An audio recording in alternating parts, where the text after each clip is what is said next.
Welcome to Markets Now. I'm Michelle Rook with Dwayne Bussey of Bolt Marketing. We had a higher day in the grains, mostly lower in livestock except for live cattle futures. So Dwayne, let's talk about some of the strength that we saw in the grain trade. How much of it was just technical? I mean, we got pretty oversold on Wednesday's session. Yeah, I think there was some technical buying coming back in. I'm looking at like the May corn. There's an upward trend line that we had broke when we made the big dip down, but now we are holding above that. I like that technical sign. 200, we're above the 200-day in soybeans. So, but I think the biggest thing is I think we went too low on Wednesday, chasing these tariff headlines. I don't think it's as bad as we think every time we get hammered down. So I think the market was going to rally anyway. Yeah, and the tariff headlines kind of simmered down a little bit today, didn't they? I know. For now, we better hit send on this podcast quick before something else happens, right? It's every 20 minutes, it seems like there's something going on. But I will say this, the new Canadian Prime Minister said he wants to sit down and talk and negotiate, which ultimately isn't that the goal in all this? We want trade deals to happen. So hopefully something good comes out of that. Yeah. So going back to technicals in your mind, can we hold $10 soybeans on the May for a while here? Can we hold above that, say, 450 level on corn or not? I think we can. I'll start with the soybeans. I think we kind of have to, because I think the trade's got this feeling that if we lose any more soybean acres, it could get interesting in the U.S. I'm the one that's talking about bad export demand down the road from China, but that's almost a full year out. We can't really drop much below 84 million acres of soybeans. So I think we can hold above 10, and I think the market's going to want to. And what about the weekly exports? Let's talk about that. How much of that was a factor today? I think that was a big factor. Like I said, I think we went too low on Wednesday, so we were going to rebound, but we had a great week of weekly sales. Wheat was great for a weekly export sales number. I haven't said that in a long time. Corn was very solid, and soybeans, China's back in buying our old crop. That kind of gave me a bit of a head scratcher. There were some people worried we'd have net cancellations today. So I think the US dollar dipping as much as it has is starting to help our export demand. Yeah, that's really good. And, especially when we talk about wheat exports, we haven't had a total of 29 million bushels for a long time. But at the same time, you saw Russia kind of pull back on their export forecast. You've got Paris milling wheat futures, which are cracking higher. And so is Russia in trouble here? Do you think this is a signal of more to come?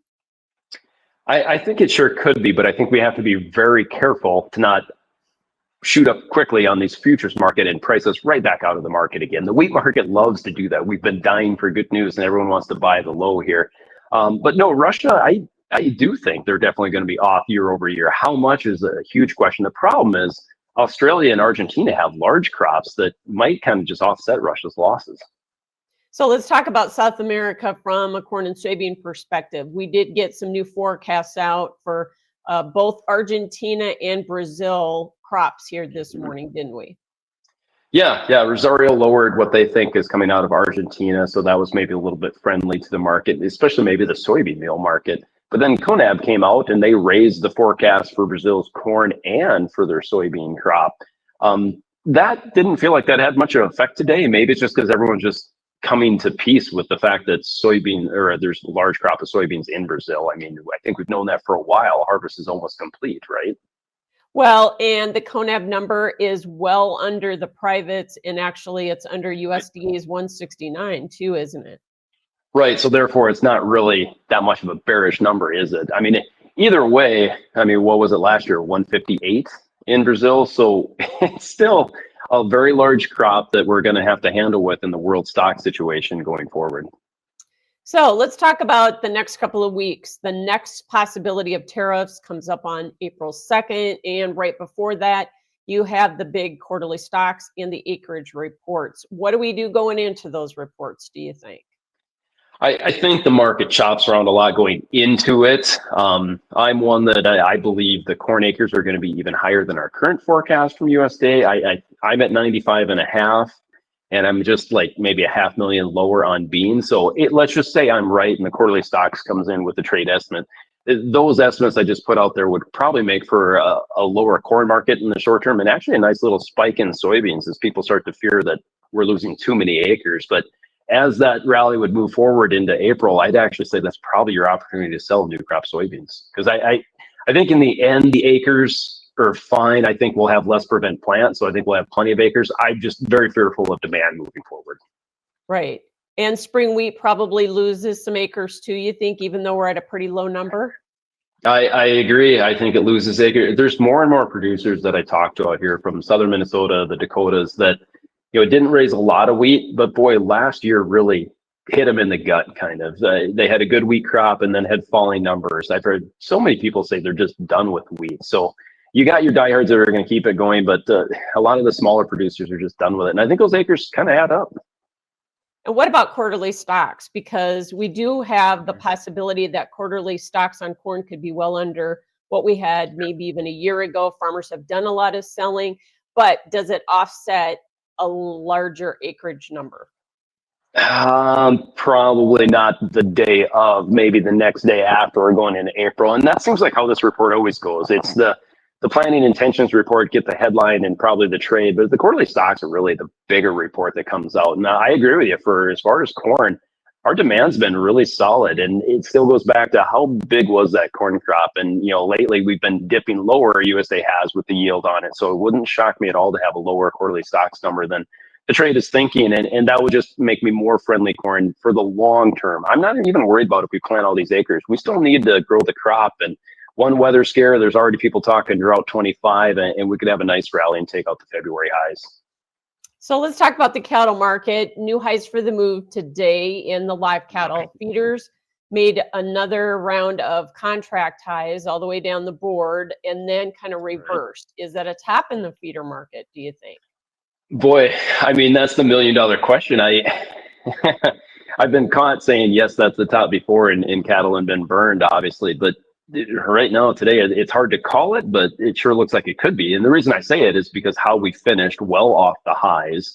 Man, I mean, August hit a high of 288, and we closed at 285 and a half. That's quite the pullback. And the volume, Michelle, really good volume today too. So, but all that being said, smart traders wait and let the trade tell them what it's going to do. And I watch tomorrow and see, are we going to sell off some more? And then if we do that, get some confirmation of a possible top, it's really important next week for the market, for the bulls to go take these highs out. And I don't think we're going to put weekly lows in or anything. We're not going to have a weekly key reversal, but I think we're going to close well off the highs, which does make me wonder if that was it. Yeah. And from a technical standpoint, that's one part of the equation. But if you have higher cash trade on the live cattle futures and they take off, and the feeders have continued to have pretty strong cash trade out in the country, all bets are off, aren't they?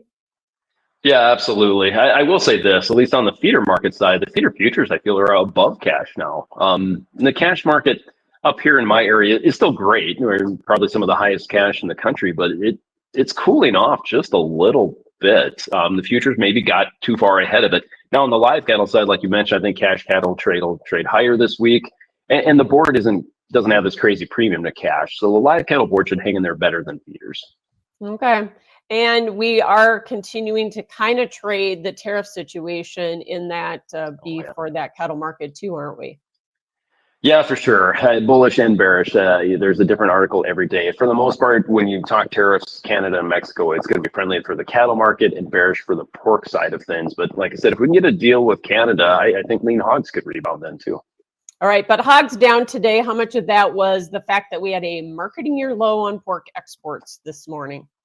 I think that was the big thing. I read an article that talked about, how our exports were down because people were front loading it before, and it could very well be so. And obviously China's economy isn't strong. They're talking about not importing much pork. So that is always directly tied to our exports. So yeah, that was a big thing there. The pork market, or the lean hog futures anyways, have also run up into some chart resistance though too, haven't we?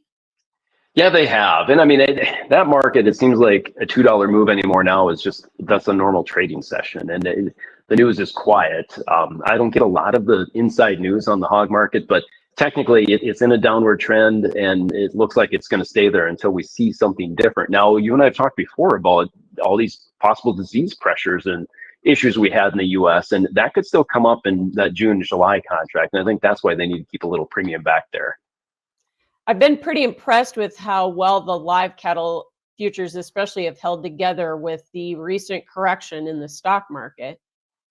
I'm glad you went there, and that's very well true. And we got to remember in this cattle market, this is a lot of massive fund longs. And if today was a day and they thought, wow, look at what the stock market's doing. I wonder how long we can stay up here. I don't know, but I just want out. That's all it takes. If they want out, that we could still have bullish fundamentals, and this thing is just done and over with. So I'm still really hammering to my cattle guys to be protected, put options LRP if you still want upside. Just do something. This is a really good price. Nobody sold $8.50 corn because it was going to 10, and I can tell you that didn't work well. Okay. Thanks so much, Dwayne Bussey with Boat Marketing. That is Markets Now.